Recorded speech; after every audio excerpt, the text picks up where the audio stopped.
Patrick bonded out. That's the update people rush to turn into a conclusion, and it shouldn't be. Bond does not equal innocence. Release does not equal vindication. And freedom from a cell does not mean freedom from accountability. So before anyone rewrites the story, let's slow it down. Because the question hasn't changed. Who exploited the Whittaker family? And how did it happen? I want to say this clearly, because clarity matters more than loyalty. I was wrong about Patrick Rourke, not because it's trendy to say that, not because public opinion shifted, because facts did. And changing your mind when new information appears isn't weakness. It's independence. There's a difference between giving someone the benefit of the doubt and protecting a lie once it's exposed. I'll do the first. I won't do the second. Lying is one of the few boundaries that permanently closes a door for me. Patrick crossed that line. Some people hear that and immediately try to redirect. What about Justin? What about the camper? I'm not doing that. Not because those questions don't matter, but because they're being used to derail the core issue. If Justin lied about a camper, that's Justin's issue. Deal with him directly. Patrick told me things about the Whittakers that were not true. Patrick promised things that did not happen. Patrick benefited while the family waited. That's the lane we're in. Here's where people get confused, and I need to be precise so nobody twists this. Lack of courage does not automatically equal lack of care. A person can care and still fail to stand up. A person can love and still be cowardly. That's true. But here's the distinction that matters. Cowardice explains silence. It does not explain exploitation. Patrick didn't just fail to fight for the family.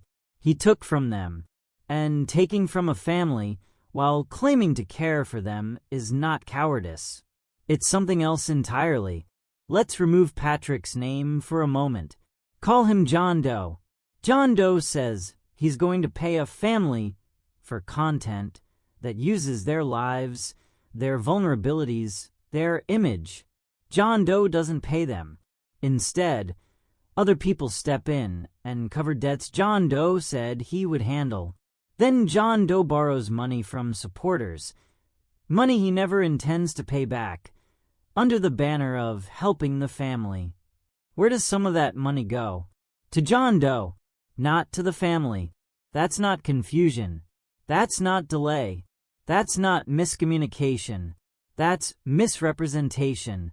Now, layer this on top of what's come out since. There are allegations, now supported by multiple accounts, that before money entered the picture, Patrick was not a benevolent figure in the Whittakers' lives. Throwing rocks, bullying behavior, disrespect toward the household. That matters because it answers a question people keep avoiding.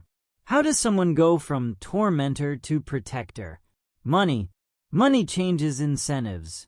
Money reframes stories. Money makes exploitation feel like opportunity. So, when Patrick later positioned himself as someone who loved Timmy, we have to ask a harder question. Did he love Timmy? Or did Timmy become access? Let's talk about Timmy Whittaker, because this entire debate collapses if we don't center him honestly. Timmy is 46 years old, but he is not a typical 46-year-old man. He is nonverbal, cognitively impaired, dependent.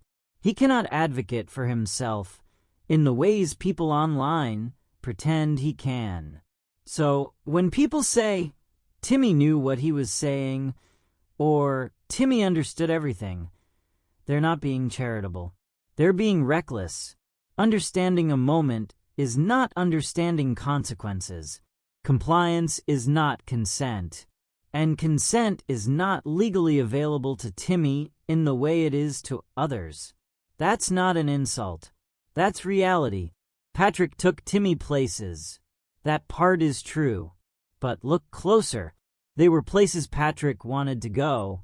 If Timmy came along, Patrick had content. If Patrick had content, he had engagement. If he had engagement, he had money. That's not companionship. That's utility. And when you combine that with filming, branding, and monetization, you don't get friendship. You get a product. People keep pointing to the experiences Timmy had as proof of Patrick's goodness. Trips, outings, moments. But here's the question nobody answers. If Patrick genuinely cared, why did he leave? Why did he enhance his own house while the family waited for money he said he would pay? Why did he speak about the Whittakers publicly as if they were obstacles rather than people? Why did he act as though paying them was optional, dependent on his mood, instead of an obligation? That's not how you treat people you respect. That's how you treat assets you control. Now, let's talk about charm, because charm is doing a lot of heavy lifting here. Patrick is charming. I won't deny that. But charm is not character.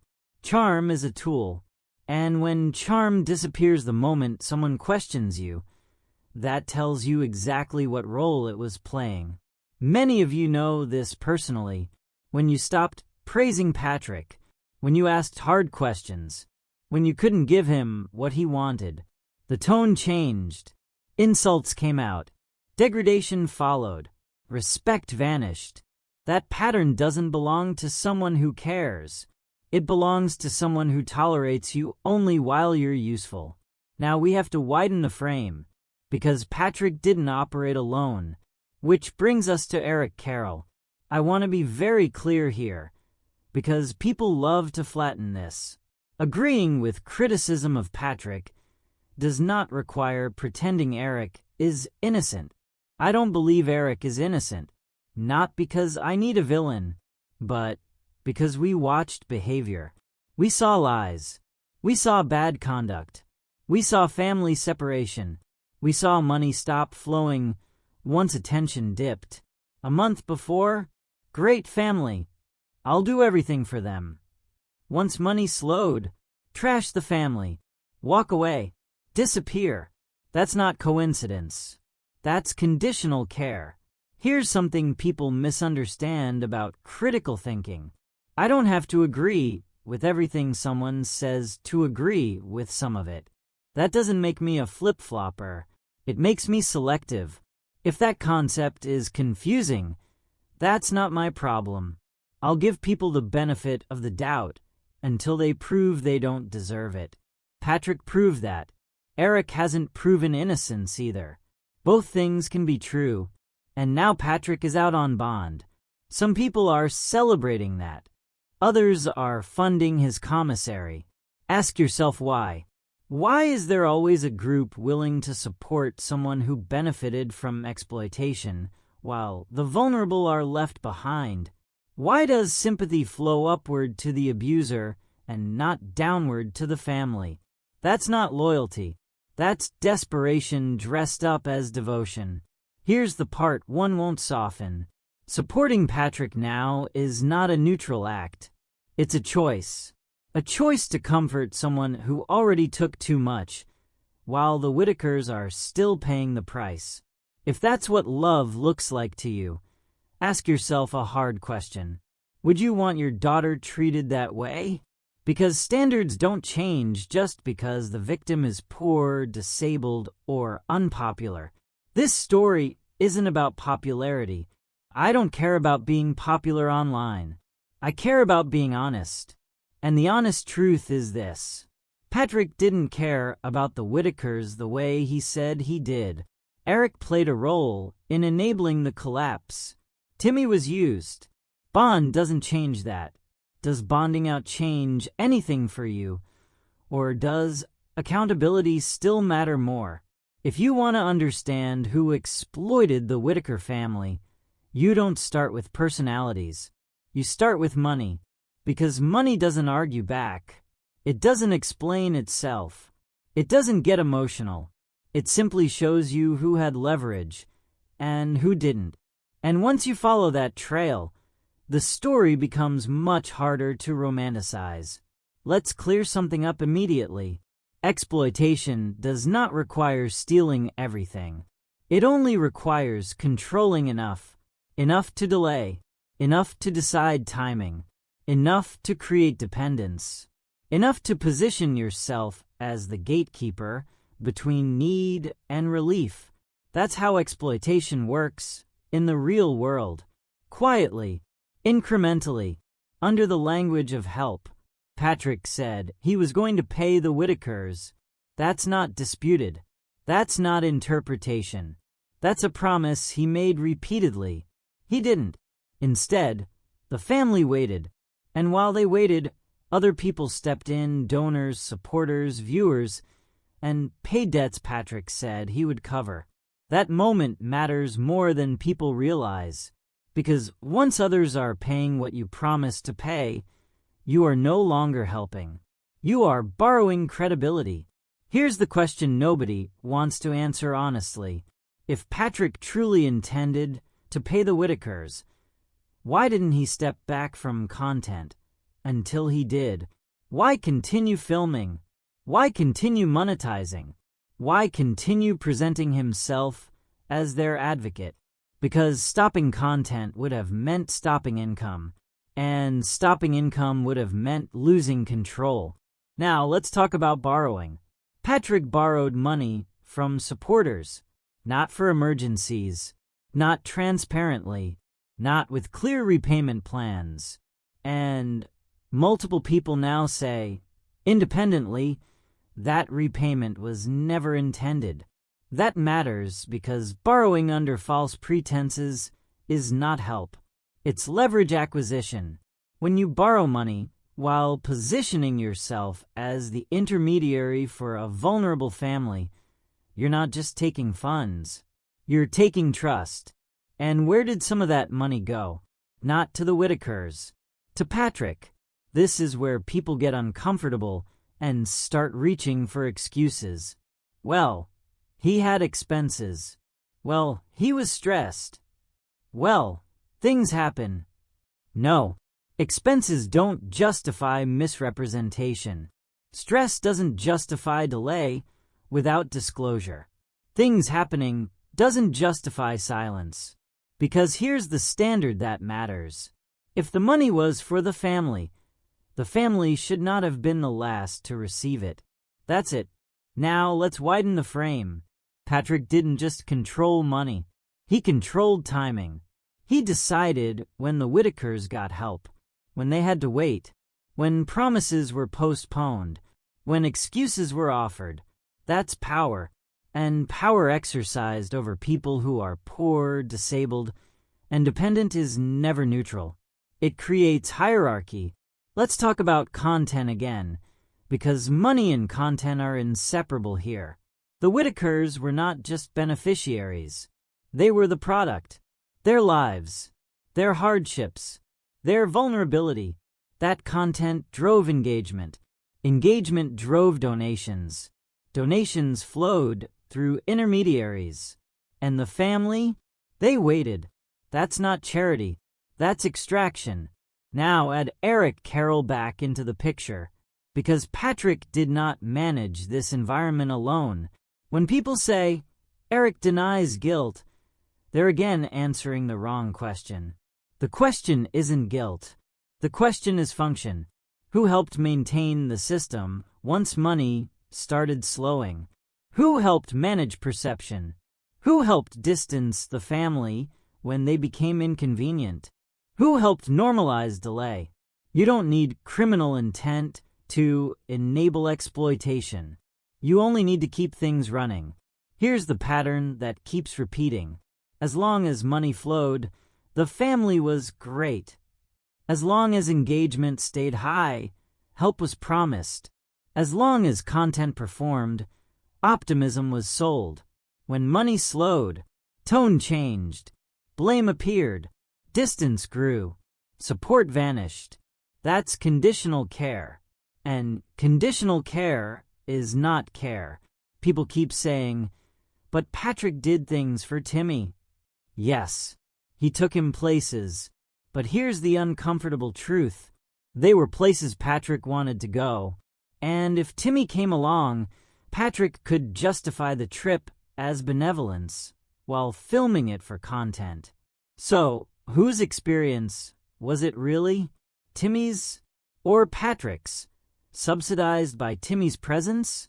Let's talk about the couch. Offering Betty a couch or a bed after everything that happened gets framed as kindness. It's not. It's control theater, because real generosity doesn't come after exploitation. It comes before. Real generosity doesn't wait until public scrutiny grows. It doesn't come with strings. It doesn't require patience from the person owed. It doesn't say, "I'll pay you when I feel like it." And that phrase matters. "I'll pay you when I feel like it." That's not help. That's dominance. It communicates one thing very clearly. You don't decide when you're compensated. I do. And when the people on the receiving end are already powerless, that imbalance becomes exploitation. Now, let's address the argument that Patrick was being controlled at some point. Even if that were true, and there's no verified proof, it wouldn't absolve him. Because if your hands are tied, you don't lie about it. You don't posture. You don't trash the family. You don't pretend you're in control when you're not. You say, "I can't do this right now." Honesty is the bare minimum. Patrick didn't offer that. He offered bravado. And bravado is often what people reach for when they've lost control, but don't want others to know. Let's be very clear about something. Nobody forced Patrick to keep filming. Nobody forced him to keep promising. Nobody forced him to keep taking. Those were choices. And choices have consequences. Now let's talk about the supporters still sending him money. Commissary, defense funds, moral support. Ask yourself something honestly. Why does sympathy so often flow toward the person who already benefited instead of toward the people who were left behind? Why is there always money for the exploiter, but not for the exploited? That's not coincidence. That's culture. And it's a culture that rewards charm over accountability. This is why bonding out doesn't change anything. Because the harm didn't happen in a cell. It happened in a system where money flowed through intermediaries. Content replaced consent. Control replaced care.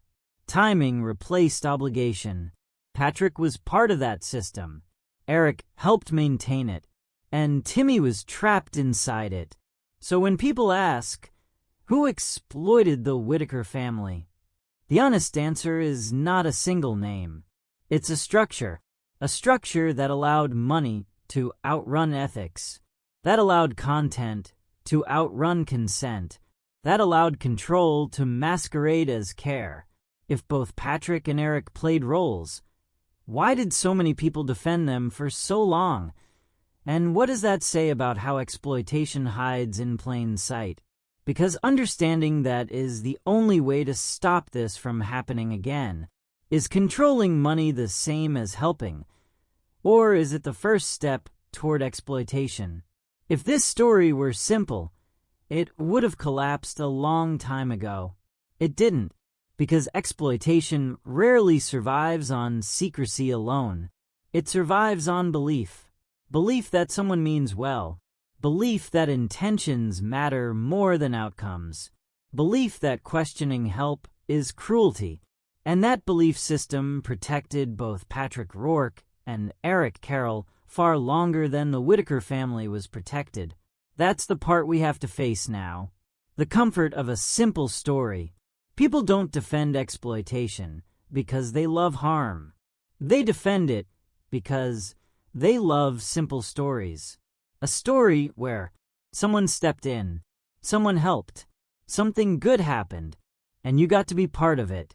Once you accept that story, anything that threatens it feels like an attack. Not on the facts, but on you. Because if the story is wrong, then supporting it wasn't neutral. It mattered, and that realization hurts. The savior narrative is powerful for a reason. Patrick was framed, and often framed himself, as someone who saw the Whittakers when others didn't. That matters psychologically. People are drawn to savior narratives because they resolve discomfort. Instead of sitting with systemic neglect, you get to believe. One person fixed it. One person cared. One person stepped up.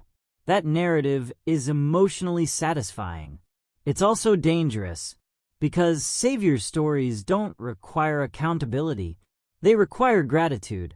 And gratitude silences questions.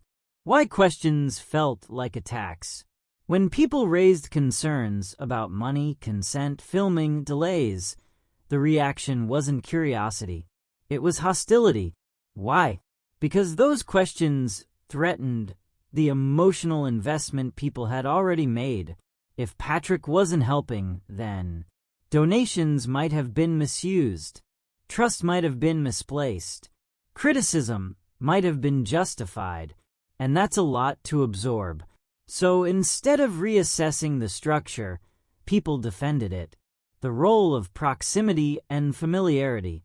Another reason this lasted so long is familiarity bias. People felt like they knew Patrick because they saw him often. They felt like they knew Eric because he spoke confidently. Visibility creates perceived trust, but visibility is not verification. In fact, high visibility often replaces verification because people assume scrutiny has already happened. It hadn't. How Eric Carroll fit into the defense. This is where Eric Carroll becomes central to understanding the defense, not legally, but structurally. Eric was often positioned as the reasonable one, the organizer, the explainer, the buffer. That role matters, because when someone plays translator between a vulnerable family and the public, they control the narrative. They decide what gets explained, what gets dismissed, what gets delayed, what gets reframed. And when people trust the translator, they stop asking the family. That's how voices disappear without being silenced directly. They needed someone. The most misused justification. One phrase shows up again and again. They needed someone. That statement carries an assumption that any intervention is better than none. But when vulnerable adults are involved, that assumption is false. Unregulated help can be worse than no help at all because it blocks proper oversight, creates dependency, concentrates power, discourages outside intervention.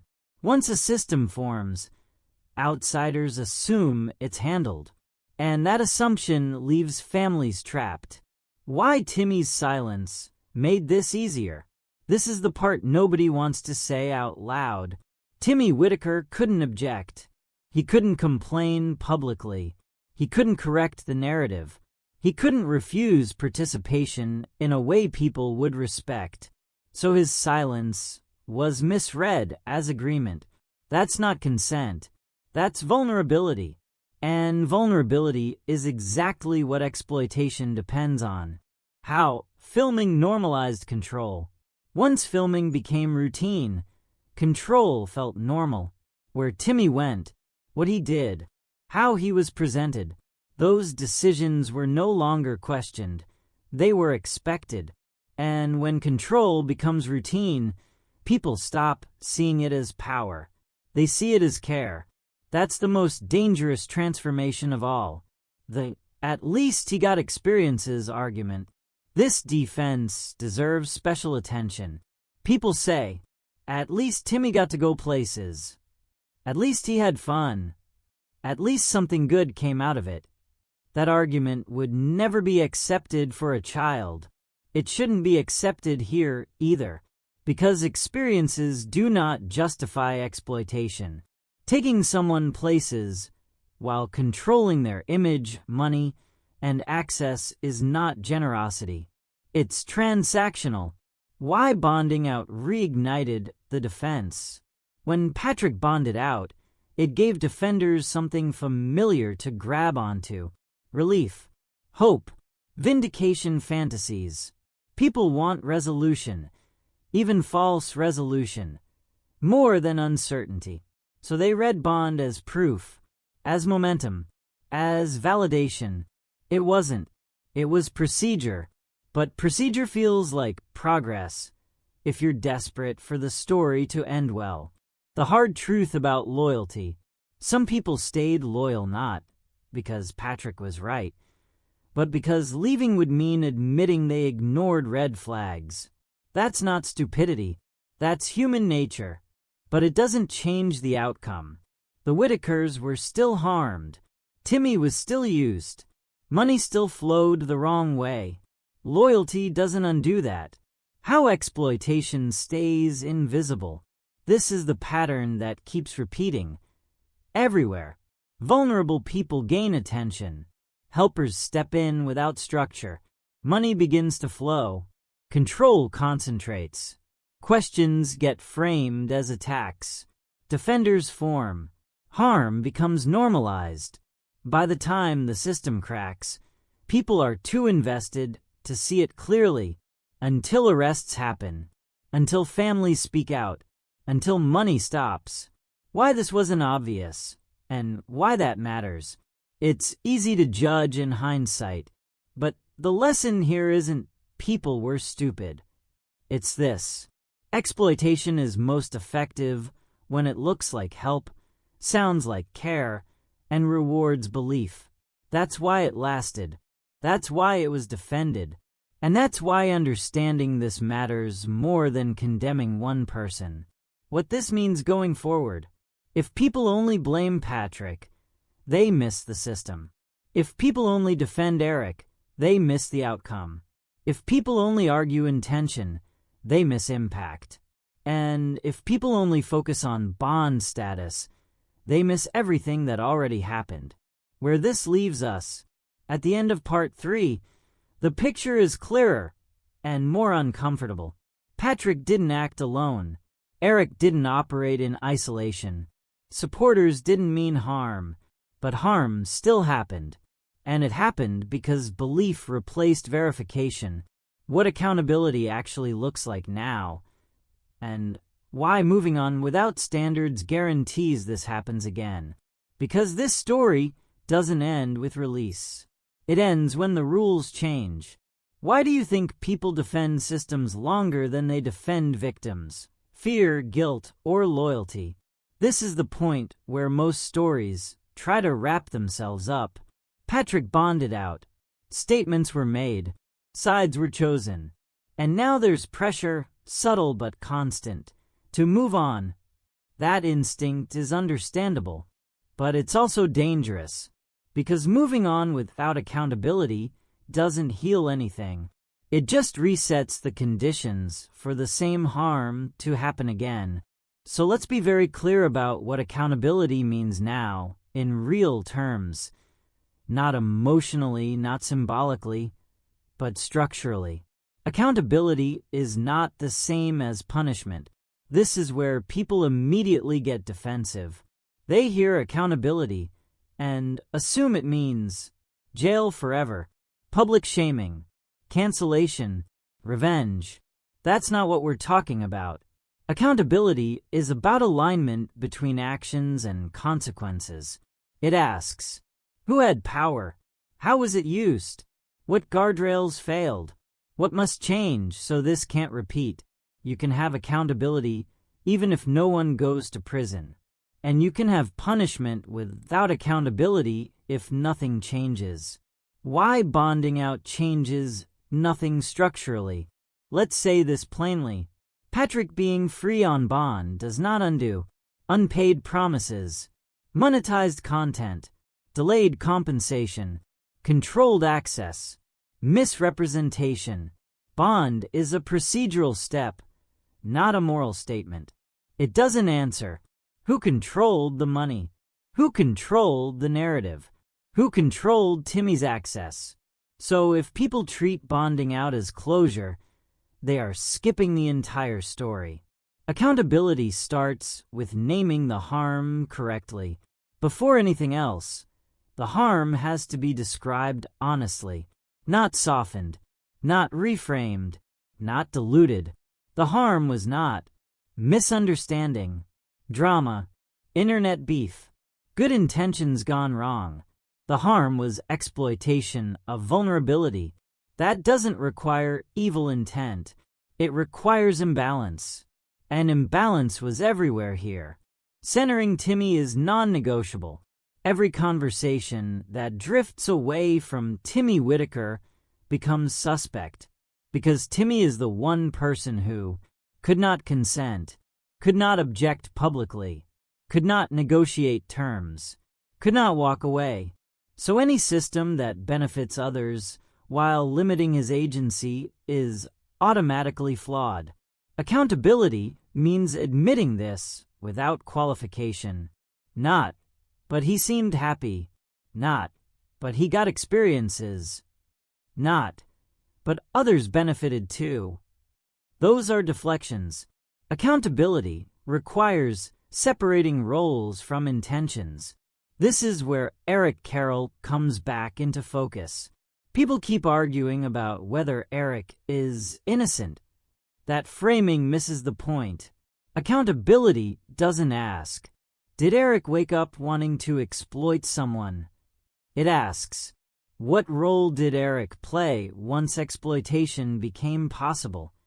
Did he manage access, shape narratives, discourage questions, distance the family when inconvenient, continue once red flags appeared? If the answer to any of those is yes, then accountability applies, regardless of intent. You don't need malicious intent to sustain harm. You only need to keep the system running. Accountability is collective, not just personal. Another uncomfortable truth: this didn't happen because one bad guy slipped through the cracks. It happened because supporters stopped asking hard questions. Content creators amplified without verifying. Audiences rewarded emotion over structure. Donors trusted intermediaries over receipts.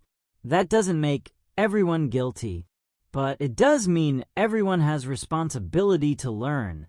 Accountability includes supporters re-examining why they believed certain narratives, why they dismissed concerns, why they equated visibility with trust.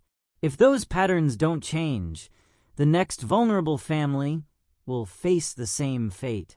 What real accountability would look like now. So let's get specific. If accountability were actually happening, we would see 1. Transparent financial accounting, not summaries, not explanations, actual records showing what came in, where it went, who controlled it, who benefited. Anything less is evasion. 2.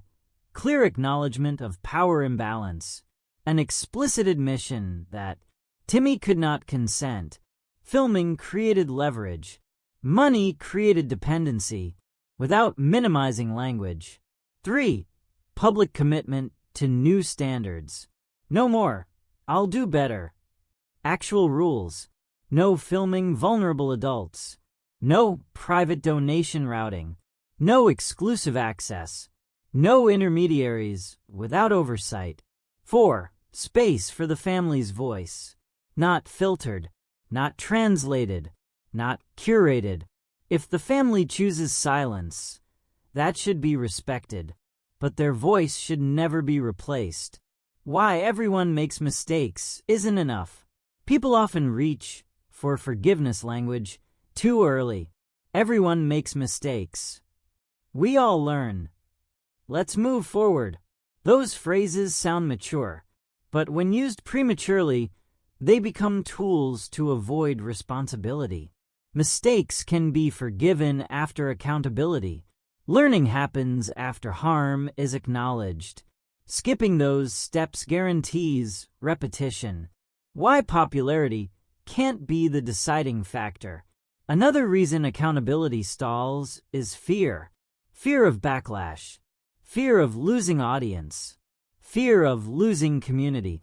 But popularity has nothing to do with ethics. If standards bend based on subscriber counts or donations, they aren't standards. They're incentives. And incentives are what caused this problem in the first place. The cost of letting this fade away.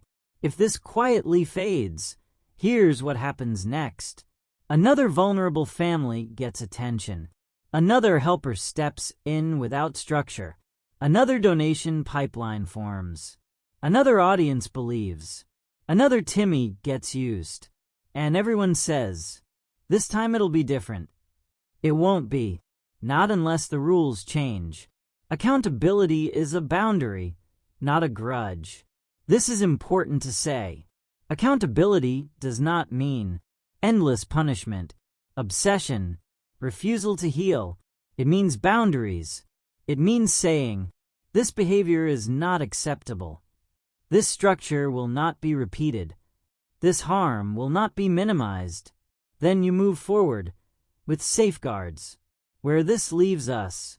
By part 4, one thing should be clear. This story does not end with Patrick free, Eric denying guilt, supporters choosing sides. It ends only when exploitation is named, systems are dismantled, standards are enforced. Until then, nothing is resolved. What must be required every time before anyone is allowed to help a vulnerable family again, because that's the only ending that protects anyone, is accountability about punishment or about changing the rules so this never happens again. This is where it ends, not with a verdict, but with a standard. Because if this story ends with people arguing about personalities, bond status, or who feels more believable, then nothing was learned. So here is the rule that has to exist going forward, not just for this case, but for every vulnerable family that becomes visible. Help is not allowed without structure, not later, not eventually, from the beginning. If someone wants to help a vulnerable family, like the Whittakers, the first question is not who they are, it's what authority they have. Who can legally consent? Who can legally refuse? Who can stop access? If that answer isn't documented, help stops right there. No filming, no fundraising, no, just trying to help. Because absence of authority is how exploitation starts. Second rule, money and access can never live in the same hands. The moment one person controls donations, visibility, transportation, communication, that person has power, and power over vulnerable adults must be fragmented, monitored, and reversible. No private accounts, no personal fundraisers. No, I'll handle it. If money can't be tracked, it can't be trusted. Third rule, consent is not assumed, performed, or implied, especially not with someone like Timmy Whittaker. Smiling is not consent. Compliance is not consent. Participation is not consent. If someone cannot legally and meaningfully agree and withdraw that agreement, then the answer is already no. Anything else is justification. Fourth rule, content is never a requirement for care. If help depends on filming, posting, or engagement, it is already compromised. Care that disappears without an audience was never about care. Real help survives silence. Fifth rule, no one becomes indispensable. The moment someone is framed as the only one who understands, the only one they trust, the only one helping, the system has failed. Real support builds redundancy. It welcomes oversight. It expects replacement. If everything collapses when one person leaves, that person had too much control. Now, let's say this clearly, without hesitation.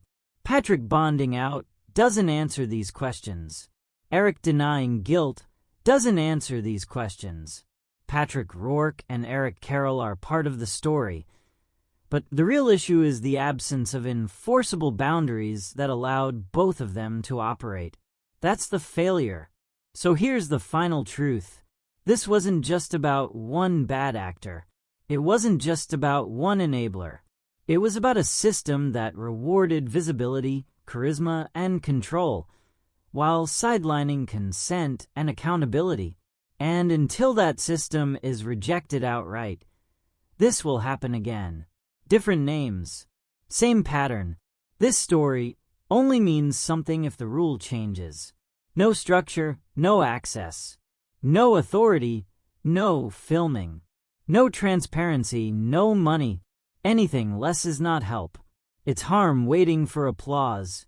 What should be non-negotiable before anyone is allowed to help a vulnerable family? Consent, oversight, or zero money handling. One word. Thank you for watching this video. Click here to watch another video that might interest you.